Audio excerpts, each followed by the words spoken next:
The chamber air was heavy, charged with the kind of tension that could snap at the slightest spark, and then it did. Liz Cheney's voice, sharp and raised, cut through the silence like a blade. She leaned forward, finger jabbing toward Jasmine Crockett as though sheer volume could substitute for reason. The room froze, aides shifting uneasily in their seats, reporters tilting their heads to catch every syllable. Cheney's tone wasn't just loud, it was calculated, a performance of authority meant to dominate, to break through with force. But Jasmine Crockett didn't flinch. While the echoes of Cheney's shout still bounced off the chamber walls, Crockett sat perfectly still. Not a twitch, not a recoil, just a small, deliberate smile curling at the corners of her lips. It wasn't a mockery. It wasn't a dismissal. It was something far more unsettling to her opponent, the calm assurance of someone who had weathered louder storms and walked out stronger. The cameras caught everything: the flash of Cheney's smirk when she thought she had cornered her rival, the satisfied narrowing of her eyes, the illusion of control. It was the classic playbook of the political old guard: dominate the moment with bluster, drown out the room with noise, and count on intimidation to silence dissent. But silence wasn't a weakness. Not this time.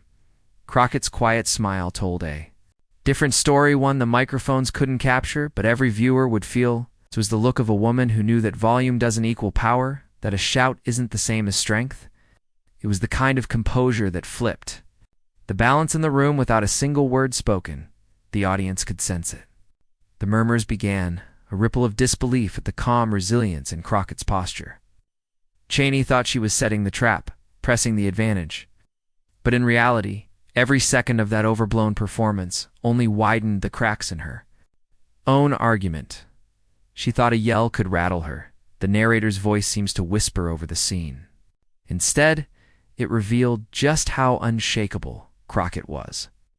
And then the silence stretched pregnant, electric, waiting. Because when Jasmine Crockett finally chose to speak, what came next would leave Cheney's argument in ruins. In that chamber, the confrontation was about more than raised voices. It was a collision of eras, of identities, of two Americas staring each other down. On one side stood Liz Cheney, draped in the mantle of establishment order, her voice sharpened by years of inherited authority. She wasn't just speaking as an individual. She was embodying a legacy, the familiar voice of power, that had long dictated the terms of who belonged and who didn't. On the other side sat Jasmine Crockett, younger, unapologetically bold, a woman whose presence alone unsettled the hierarchies. Cheney represented, or Cheney projected, an image of decorum. Crockett embodied disruption, not through chaos, but through sheer existence. She was the living proof that America was changing, that new voices could rise, not because they were invited, but because they demanded space. Cheney's raised tone carried an old implication. One generations of women of color had felt before. Sit down, be quiet, know your place. Crockett's stillness shattered that expectation. She wasn't rattled, she wasn't cowed. And that refusal to flinch carried more weight than any shouted word. To the casual observer, it might have looked like just another heated exchange in Washington. But to those watching closely, this moment pulsed with symbolism. It wasn't simply about two politicians clashing. It was about who gets to define experience, who gets to set the terms of respectability, who gets to be heard without having to shout, and the imbalance was obvious.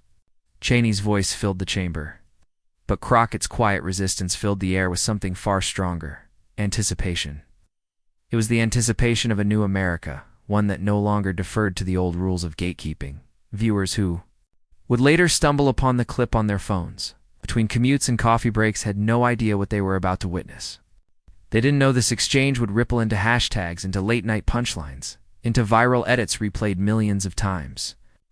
They didn't know it would become shorthand for a generational warning shot, the old guard yelling louder, the new guard refusing to move.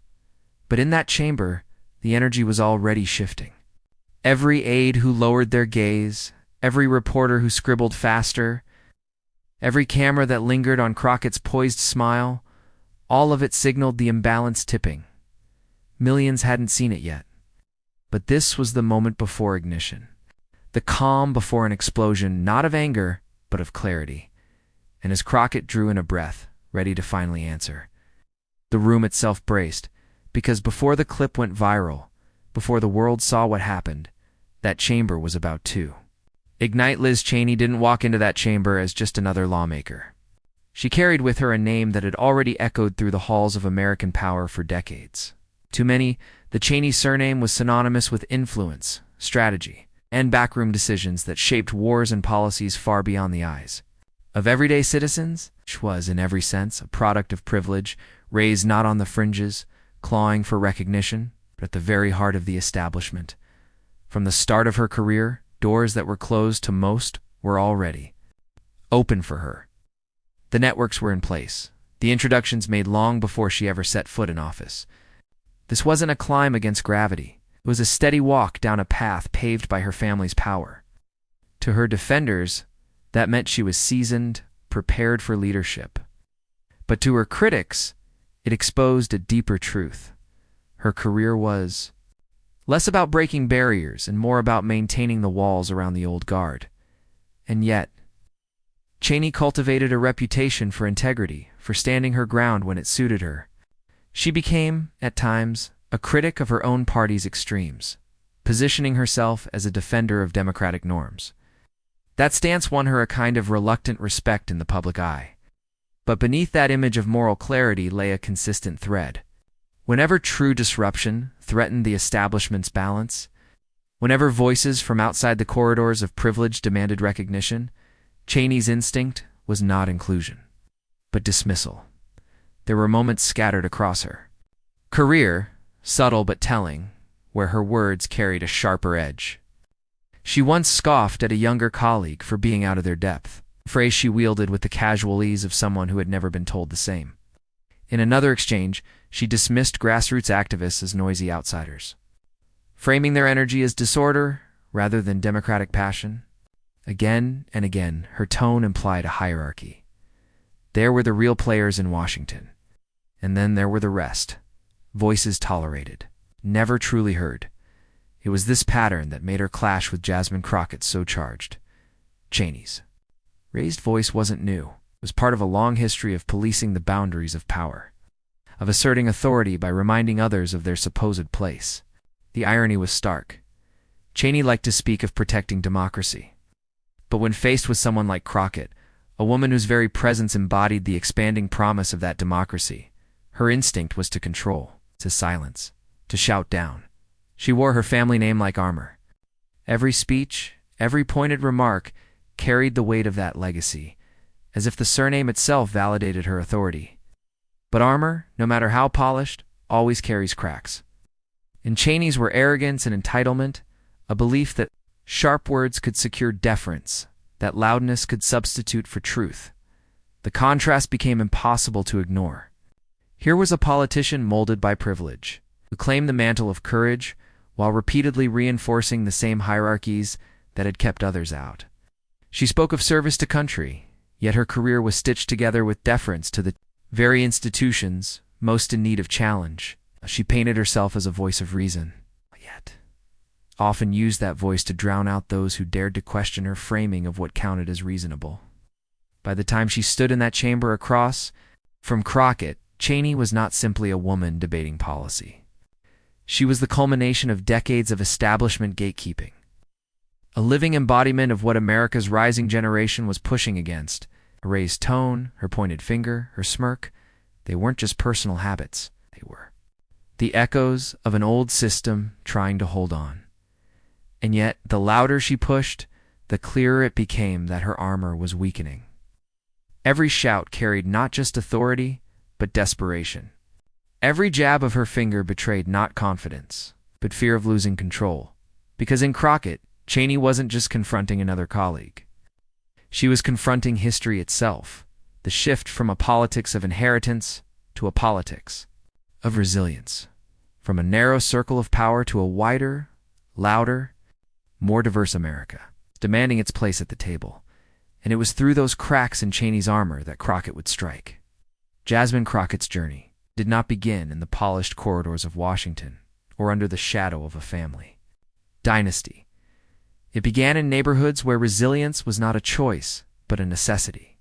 She grew up in a working-class world where every inch of progress had to be fought for, where success was not handed down but carved out of relentless effort.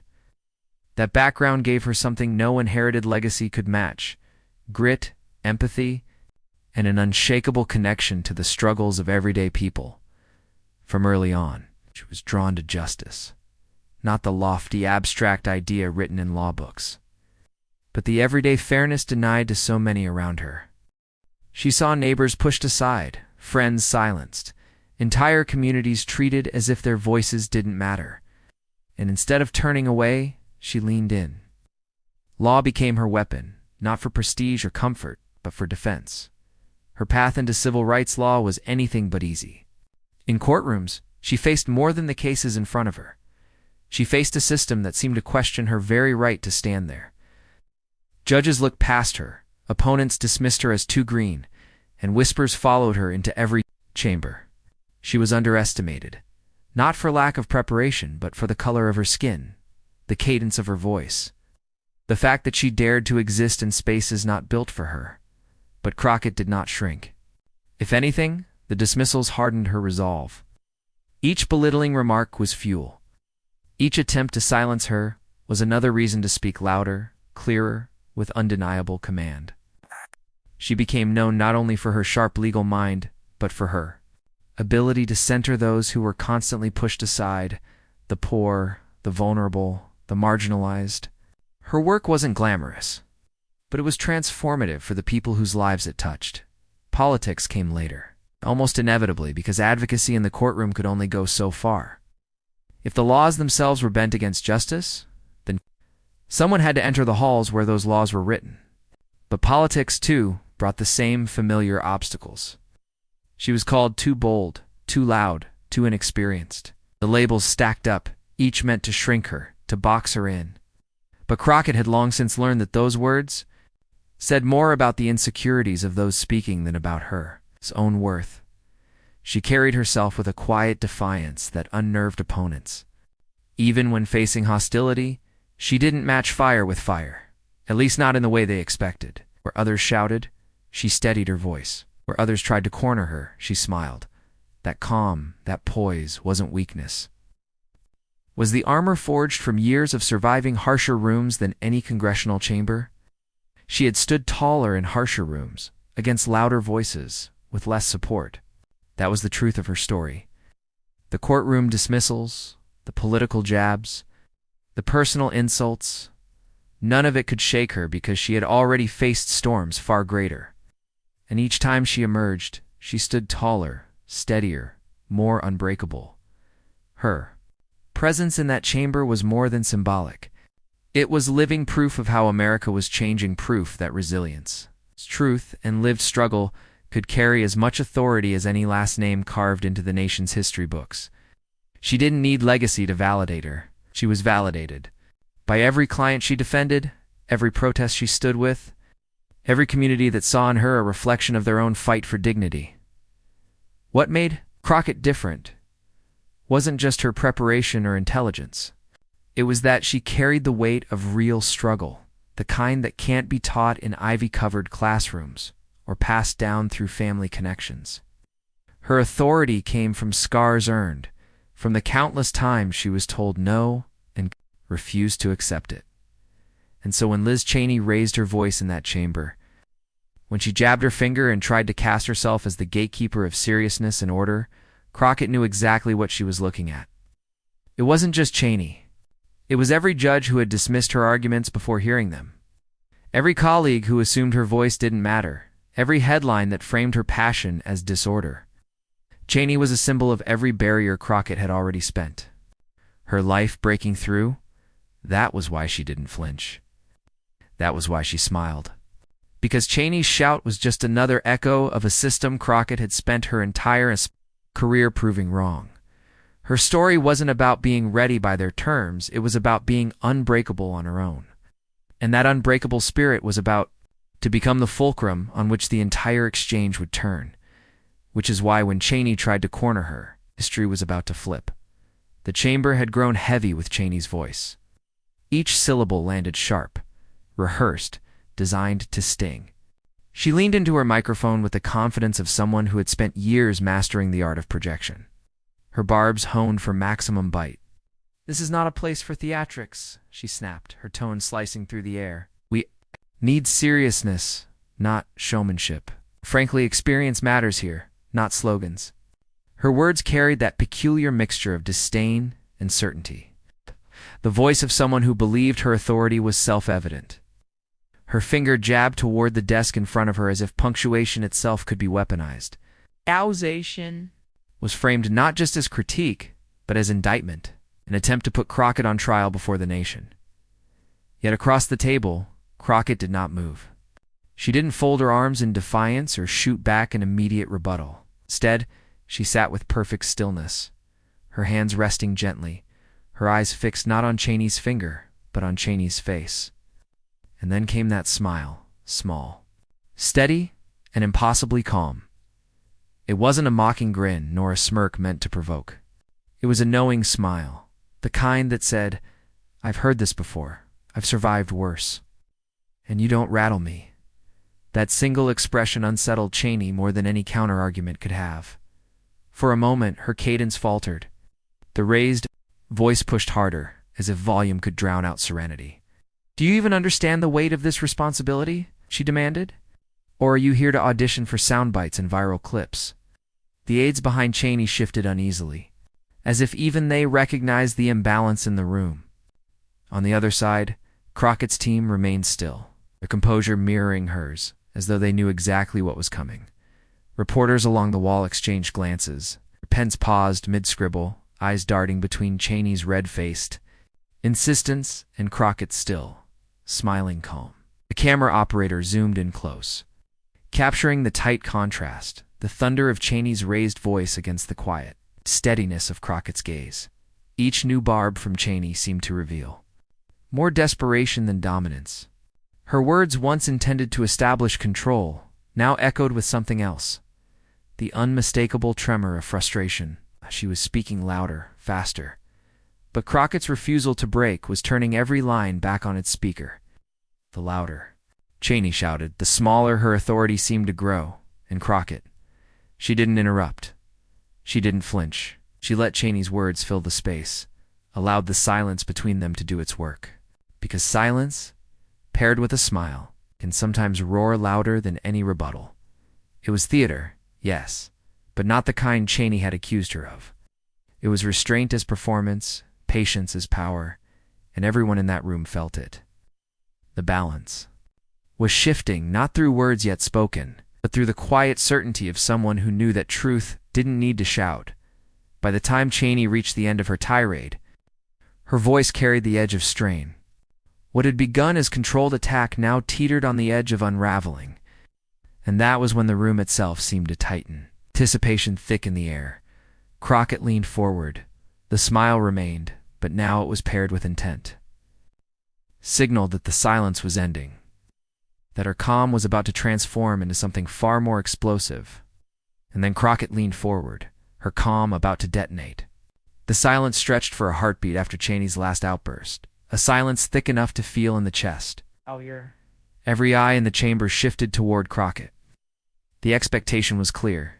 She would finally defend herself, finally meet the fury head-on. And yet, when Crockett opened her mouth, there was no rush of emotion, no raised voice to match Cheney's. Instead, her words rolled out steady, deliberate, and devastatingly precise.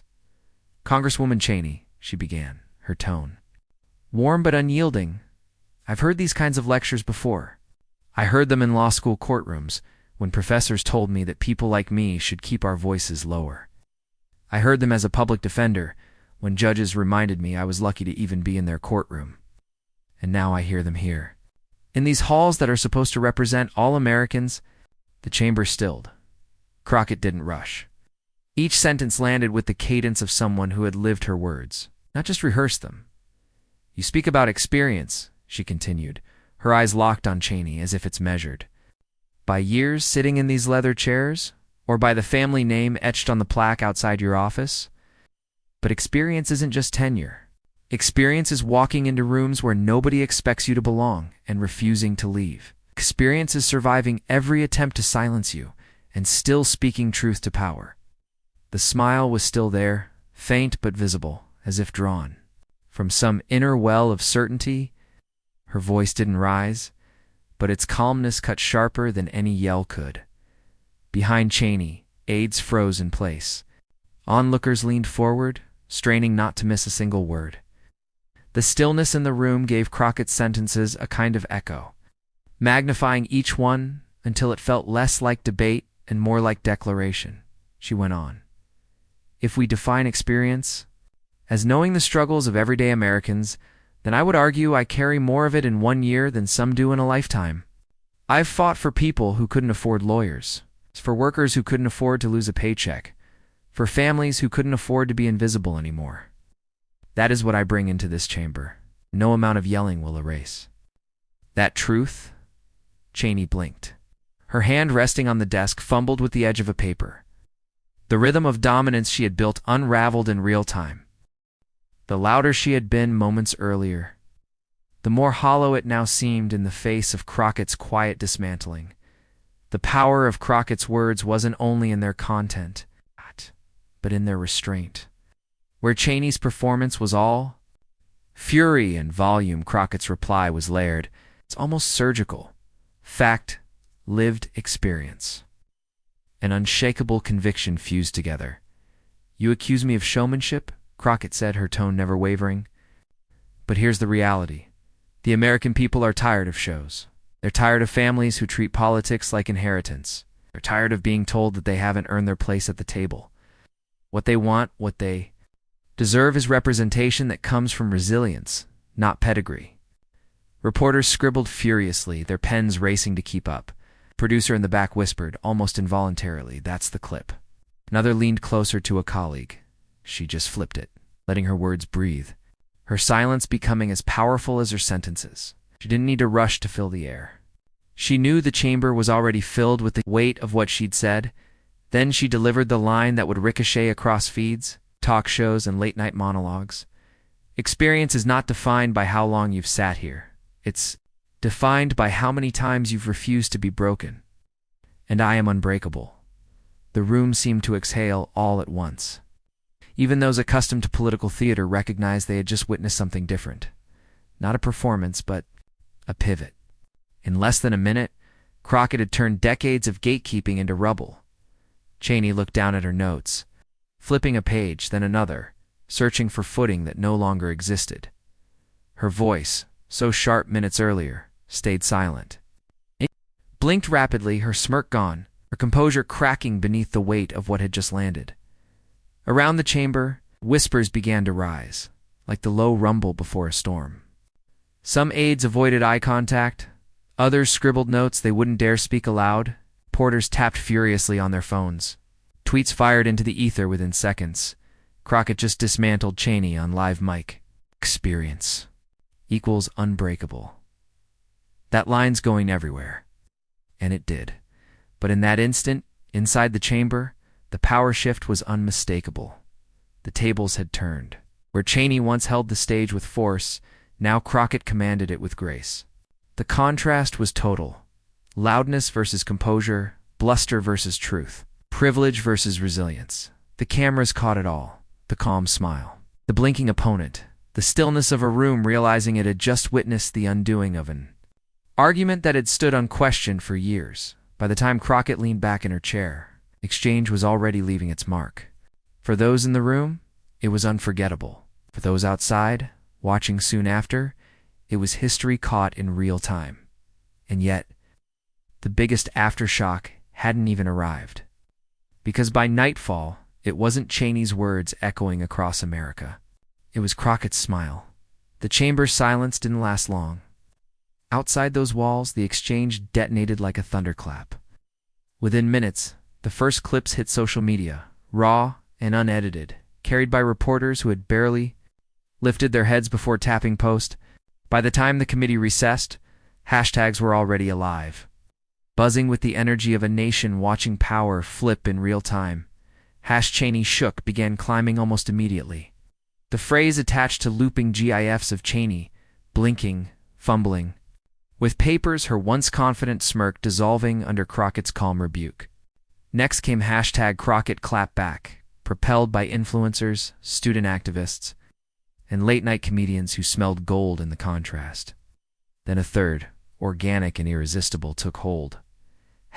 #Smile of Steel, a simple image, Crockett leaning back, lips curved into that small, unbothered smile, became the night's shorthand for resilience.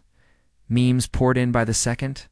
One split-screened Cheney midrant, finger jabbing the air, beside Crockett's composed grin, captioned, "Volume does not equal victory." Another dubbed Crockett the calm before, during, and after the storm. Someone slowed down the moment Cheney flipped her notes in frustration, overlaying circus music, while Crockett's still frame froze like a portrait of quiet defiance. What had begun as a tense committee hearing had turned into a digital battlefield, and Crockett's side was winning without even lifting another finger. Commentators tried, of course, to spin it. Conservative pundits framed Cheney as holding the line against what they called performative outrage, but even their audiences seemed distracted by the visuals. It was hard to defend a yell when the counterpoint was silence and poise. Progressive commentators, meanwhile, heralded the moment as a turning point. It's the kind of clip that would live on in political highlight reels for years to come. Cable news ran the footage on loop, but every time it aired, the story tilted further toward Crockett's victory. The ripple effect spread quickly. Younger activists began stitching the clip with stories of their own, moments in classrooms, courtrooms, and workplaces where they had been underestimated, dismissed, or shouted down. Crockett's smile became more than a reaction. It became a mirror, a symbol that others projected themselves onto.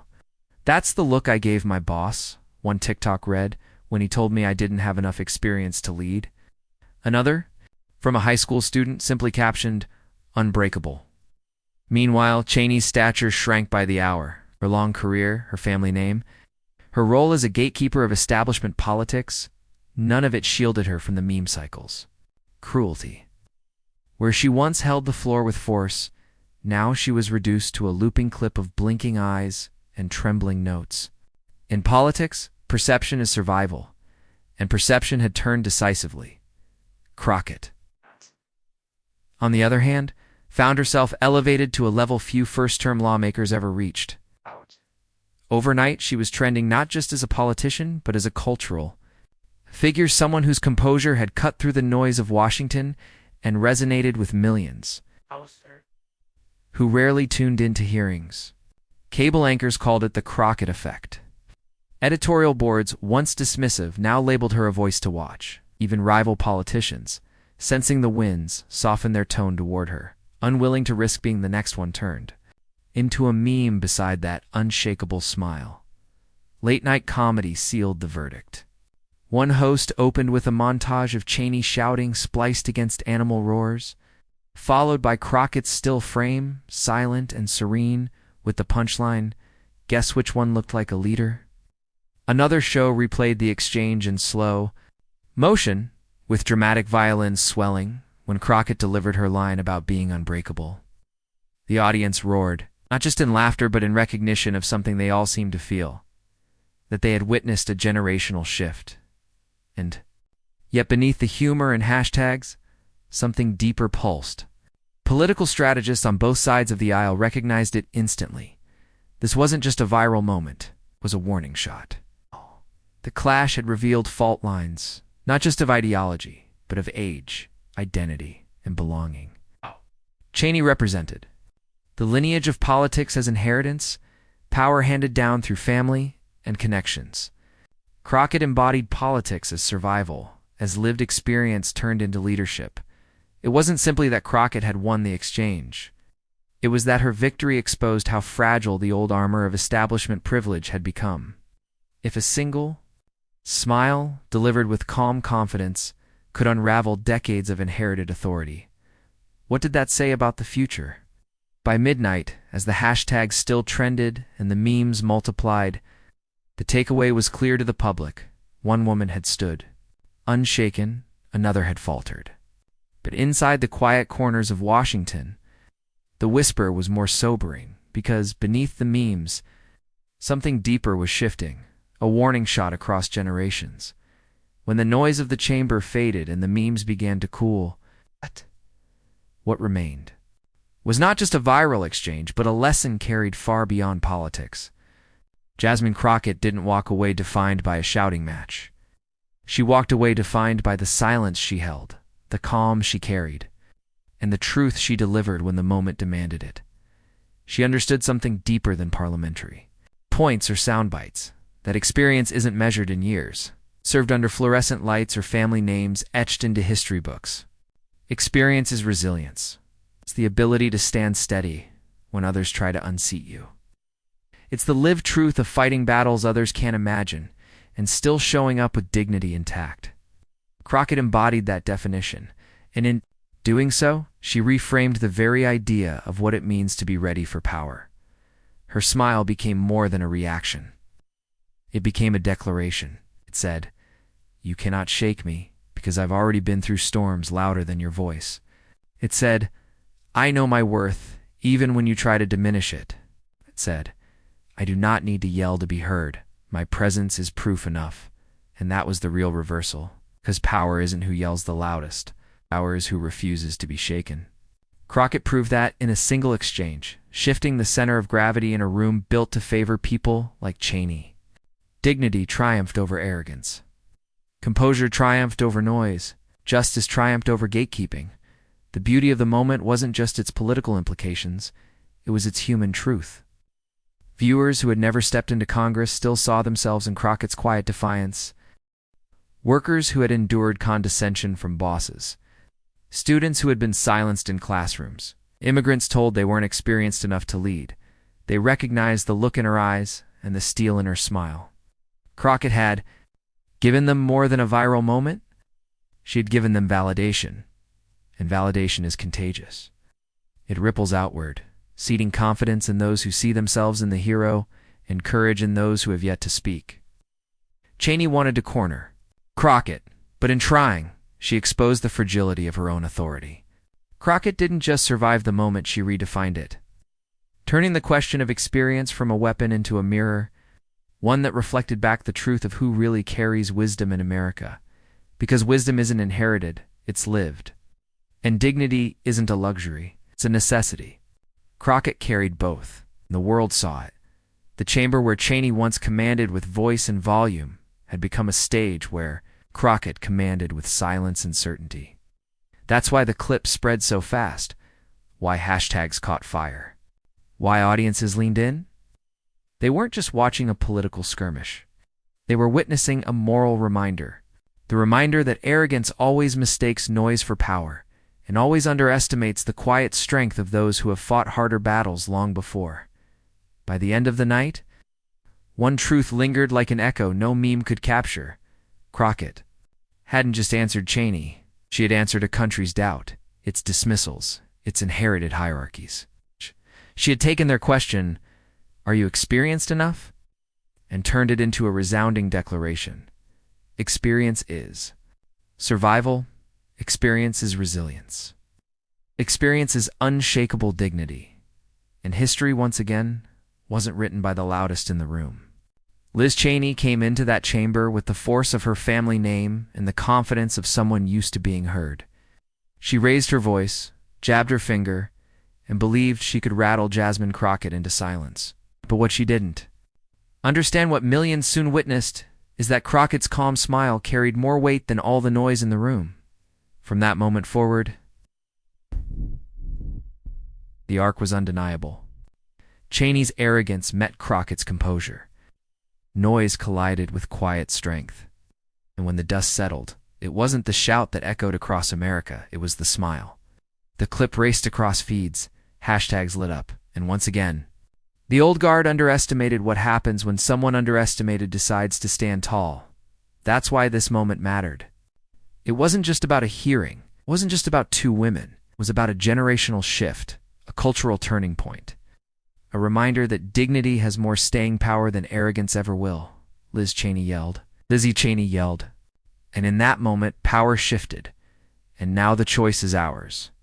Not just to watch, not just to scroll, but to join in the kind of community that lifts up dignity over arrogance, resilience over gatekeeping, justice over noise. So if you believe in amplifying moments like this, if you believe in making sure voices like Crockett's aren't drowned out by the same tired arrogance, then hit that subscribe button, share this video, and stand with us. Together we don't just watch history, we make it, because history isn't written by those who scream, it's written by those who rise, reply, and redefine what power looks like.